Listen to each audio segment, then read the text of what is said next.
Assalamualaikum warahmatullahi wabarakatuh. Apa kabar teman-teman semua? Semoga semua sehat, rezeki lancar, dan dimana saja dilindungi Allah. Oke teman-teman, kita lanjut saja.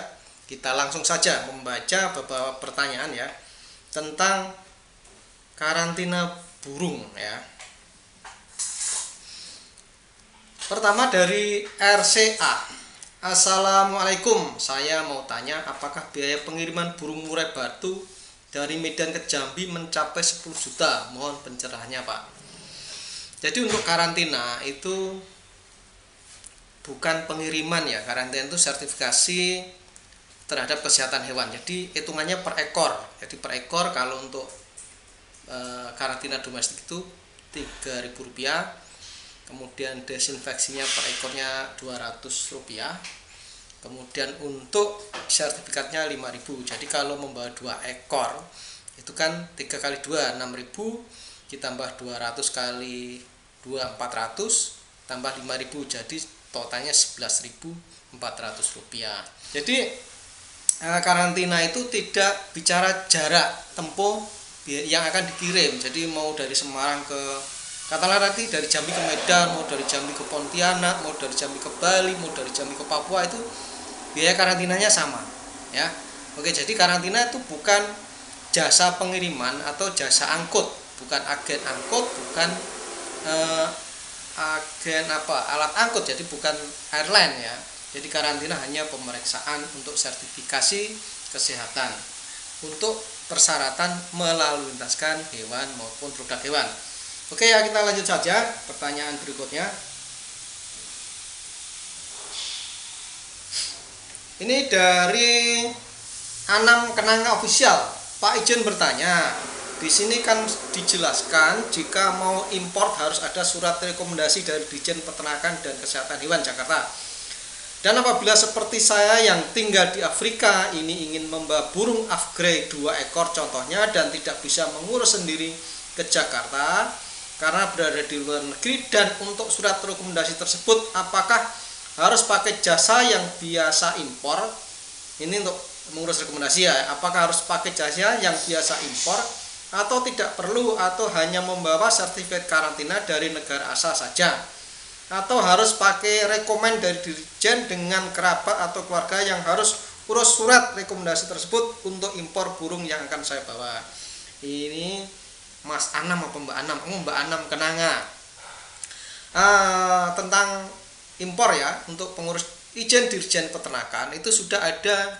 Coba diklik ada dia punya web khusus perizinan. Coba klik Simrek. Nah, coba deh nanti saya linknya saya tampilin di YouTube ya. Nah, itu bisa secara online atau bisa juga minta tolong keluarga atau teman untuk cobalah main-main ke Ditjen Peternakan. Jadi seperti di karantina itu juga ada yang namanya kuasa untuk mengurus hewan atau produk hewan, itu bisa dikuasakan. Kemudian untuk impor itu tidak hanya karantina saja ya harus ada tahu bahwa di situ ada bea cukai. Coba ditanyakan ke bea cukai apa saja persyaratannya. Jadi jangan sampai nanti karantinanya beres nanti bea cukainya ada masalah di situ. Dan juga untuk hewan dari luar negeri itu harus ada CITES ya, baik CITES SAT-SL dari yang diterbitkan oleh Kementerian Lingkungan Hidup maupun CITES dari luar negeri. Oke, saya lanjutkan pertanyaan kedua. Maaf, dari Dio Firda Ramdhani.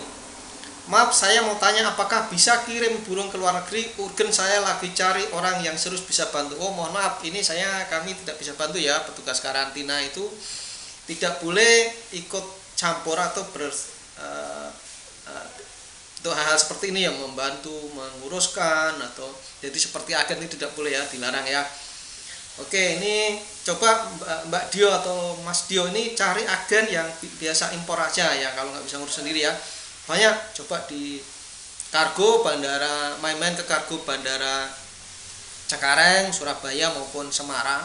Tentu saja ada agen yang bisa membantu dia menguruskan dari A sampai Z. Oke ya, Mas Dio Firda. Ini ada Gigolo Domino. Waduh, ada Gigolo di sini ya. Oke, maaf Om, gimana cara pengirim burung dari Indonesia ke luar negeri yang aman dan terpercaya? Waduh, yang aman dan terpercaya. Di dunia ini tidak ada yang bisa dipercaya 100%, jadi semua harus hati-hati. Kalau melakukan bisnis harus tercatat, KTP-nya mana, surat kuasa, surat tugas harus disiapkan ya.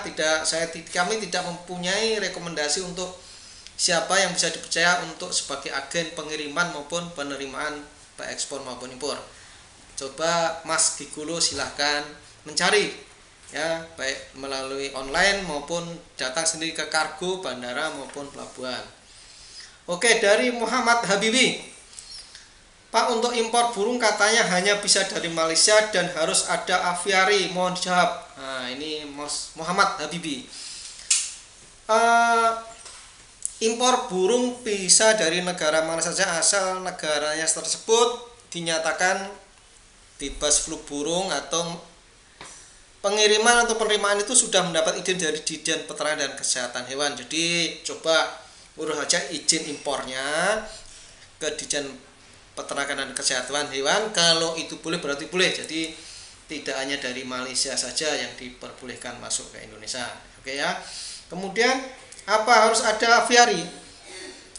Tidak harus punya aviari ya. Jadi kalau contohnya melalui impor melalui Jakarta ya, di karantina Jakarta itu ada instalasi karantina hewan yang bisa dipakai untuk mengkarantina, jadi tidak perlu punya aviari. Nah, ini kecuali kalau itu karantina di pelabuhan bandara pemasukan itu penuh, kemudian tidak bisa dipakai. Nah, kandangnya itu bisa ditetapkan sebagai instalasi karantina hewan, tapi bentuknya tidak mesti harus seperti aviari ya. Bisa kandang kecil-kecil tetapi yang memenuhi syarat. Jadi harus disurvei dulu oleh petugas karantina dan ditetapkan jadi instalasi karantina hewan.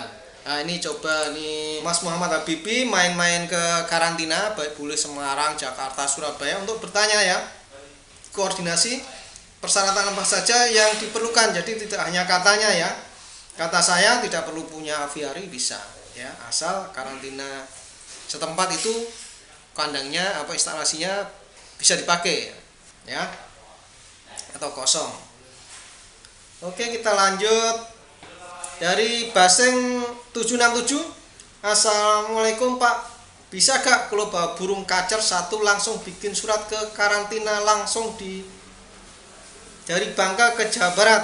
Oh ya, kalau untuk satu ekor ini menurut Permentan nomor 37 2014 bisa langsung dibawa ke bandara ya, asal daerahnya daerah yang endemik atau bukan daerah bebas flu burung ya. Daerah bebas flu burung itu menurut keputusan 600 2017 Permentan ya, Papua, kemudian Maluku dan Maluku Utara ya, itu daerah bebas flu burung ya. Daerah Papua itu keputusan Kepmen 600 2017, Maluku itu Kepmen 362 2016, Maluku Utara itu keputusan nomor 87 2016 dari keputusan Menteri Pertanian, itu adalah daerah bebas flu burung. Jadi ada daerah tertentu itu pemangku kepala daerah ya, kepala daerahnya itu menganggap bahwa daerah tersebut sudah sedikit kasus flu burung, makanya kadang-kadang ada daerah-daerah tertentu yang mempersyaratkan untuk pengiriman ke daerah tersebut itu harus ada hasil laboratorium yang menyatakan bahwa hewan yang akan masuk ke daerah tersebut bebas dari flu burung ya. Itu contohnya banyak ya, Makassar, Batam, Pontianak, Bali. Jadi teman-teman yang mau mengirim burung itu sebaiknya beberapa hari sebelumnya itu koordinasi dulu ke petugas karantina. Jadi kalau seandainya daerah tujuan itu memerlukan hasil lab, maka akan dilakukan pemeriksaan hasil lab, karena kadang-kadang di dinas atau karantina itu ada beberapa yang tidak mempunyai atau tidak bisa melakukan pemeriksaan sesuai yang dipersyaratkan. Jadi bisa pakai PCR, bisa tes, bisa HAHI tes. Jadi kalau untuk burung ini kadang-kadang di karantina bisa, dinas nggak bisa, atau sebaliknya ya. Oke, kita lanjut. Mr. Nice Man, apa karena video ini dimasukkan ke YouTube jadi kayaknya simple, mudah, tapi ya kalau diprakteknya bener gak semudah ini prosesnya bro? Wah, tim Mr. Nice ngomong tidak mudah ini cuma karena di YouTube saja ya Mr. Nice Man ya teman-teman semua. Dicoba, jangan hanya katanya. Zaman sekarang ini coba Anda kirim atau membawa burung dari Semarang, karena saya petugas di karantina Semarang. Coba membawa burung dari pelabuhan Semarang atau bandara Semarang keluar, apakah mudah atau tidak? Jadi saya tidak ngomong mudah, ini salah, tidak ya, dipraktekkan saja mudah atau sulit ya. Oke, Mr. Nahman silahkan membuktikan apakah sulit apakah mudah. Dari Widi Pedot, Om, kenapa harus ada dana sementara di tengah perjalanan Om? Nah, ini sepertinya Widi Pedot ini ada beberapa penipuan ya di jual beli online itu yang menyatakan bahwa setelah kirim burung kemudian harus ada karantina bla bla bla bla. Nah, ini tidak ada dana sementara di tengah perjalanan itu dari karantina. Karantina itu tidak mengenal force code atau pembayaran sementara kemudian nanti dikembalikan, tidak ada ya. Jadi pembayaran karantina itu sekarang sebelum bayar mendapat apa yang disebut kode billing. Jadi kode billing itu kode kayak kalau kita beli tiket kereta api atau tiket pesawat itu sebelum bayar dapat kode billing. Kode billing itu nanti dibawa ke ATM, diklik kodenya berapa dimasukkan setelah bayar. Kemudian dari ATM, mesin ATM itu kan ada bukti pembayarannya, dibawa ke karantina untuk ditukar dengan sertifikat. Jadi pembayaran itu langsung dikirimkan ke kas negara, tidak akan dikembalikan lagi ya, dicatat ya. Jadi kalau ada yang katanya diminta karantina untuk bayar nanti dikembalikan lagi, itu jelas penipuan. Oke ya, Mas Widi Pedot. Kemudian dari Murai Dokter Kentir ya, kirim ke Abu Kesten bisa gak Om? Ya bisa, monggo disilahkan dikirim. Jadi kita ada sertifikasi, Mas Dokter Murai Dokter Kentir silahkan mengirim, baik bisa sendiri maupun melalui jasa pengiriman atau agen pengiriman ya.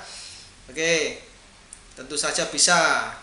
Petugas karantina hanya sertifikasi. Sertifikasi itu hasil dari pemeriksaan kesehatan baik fisik maupun laboratorium bila mana diperlukan. Oke, kemudian ini dari Padepokan Al-Fatih 26.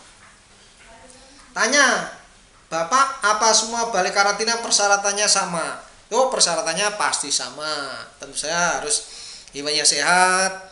Kemudian ada persyaratan-persyaratan yang diperlukan apa saja, pihak laboratorium. Hanya tidak samanya mungkin seperti ini.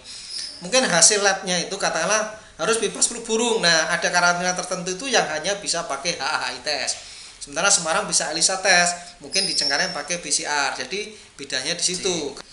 Kemudian dari DR sama 14 hari burung diberi makan. Enggak Pak D, kalau di karantina ya tentu saja diberi makan.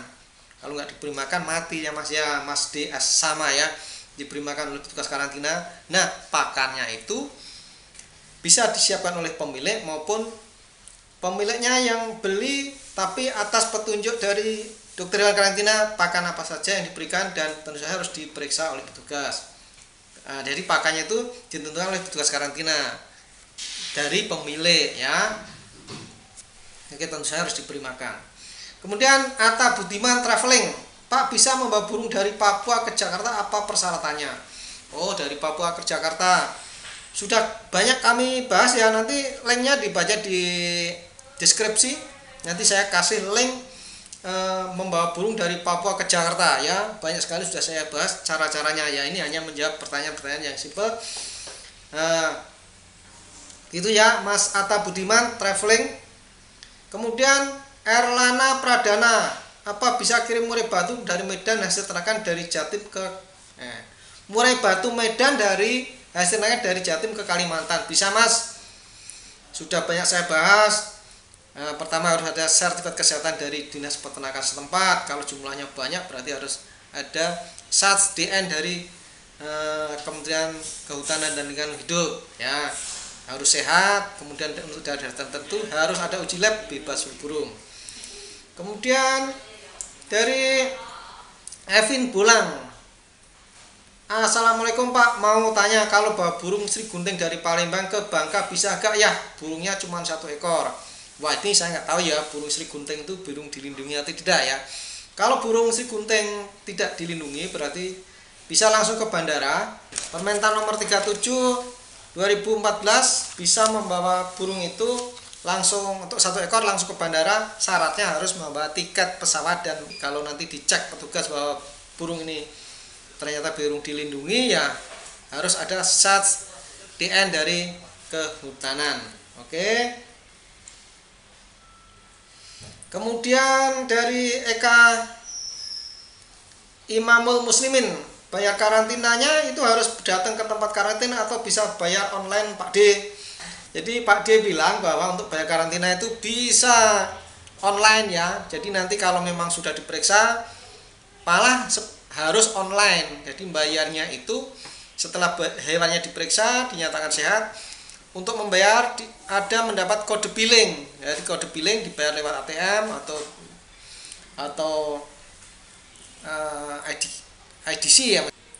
Kemudian Muslimin, apa benar Pak penerima burung dikenai biaya BKSDA hingga 4 juta tapi dalam 3 menit uang akan dikembalikan? Waduh, ini sepertinya ada penipuan ya. Saya rasa di BKSDA tidak akan mengenai biaya 4 juta ya kalau membayar BKSDA. Walaupun itu BKSDA maupun karantina dikembalikan lagi, pasti penipuan. Oke ya. Baik teman-teman, begitu jawaban-jawaban saya atas pertanyaan-pertanyaan tentang pengiriman burung, tindakan karantina. Semoga ini bisa menjawab. Kalau masih ada pertanyaan lagi silahkan bertanya di kolom komentar, dan tolong dibaca di kolom deskripsi, akan saya bagi link bagaimana cara mengirim burung ya beserta biayanya berapa. Oke, semoga kalian semua sehat, rezeki lancar, di mana saja dilindungi Allah, dan Indonesia menjadi lebih